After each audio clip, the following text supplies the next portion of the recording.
শীতের আবহাওয়াটা বলতেই সুন্দর। শীতের সকালবেলা, সন্ধ্যাবেলা, গধূলিবেলাটা অনেক ভালো, যেটা এনজয় করা যায়। আমার কাছে বেশি কক্সবাজারের মহেশখালীটাই ভালো লাগছে।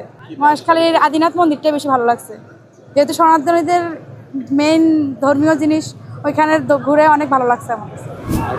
হ্যাঁ, এর আগে আসছি, বেশ কয়েকবারই আসছি।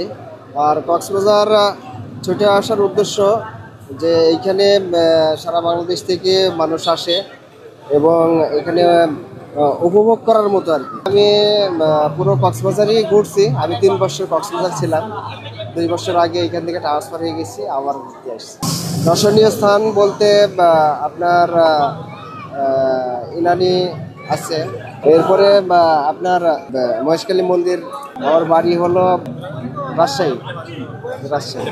ভাই বেড়াতে নিয়ে আসছি এখানে, আর আমরা আসছি ঢাকা থেকে, ঢাকা কেরানীগঞ্জ থেকে আসছি সমুদ্র দেখার জন্য। সবচেয়ে ভালো লাগে এটাই। হ্যাঁ, সেন্ট মার্টিন যাচ্ছি কালকে সকালে ভোরে যাচ্ছি। আমার সেন্ট মার্টিন যাদের শীত, তারা এগুলো সম্পূর্ণভাবে প্রসেস করছে, এর জন্য আর কি শীতটা মানে ট্যুরটা খুব ভালো হবে। রেজিস্ট্রেশন খুব ভালো হয়েছে, কোনো প্যারা নেই। একজন রেজিস্ট্রেশন করা হয়েছে আর সবার ইয়ে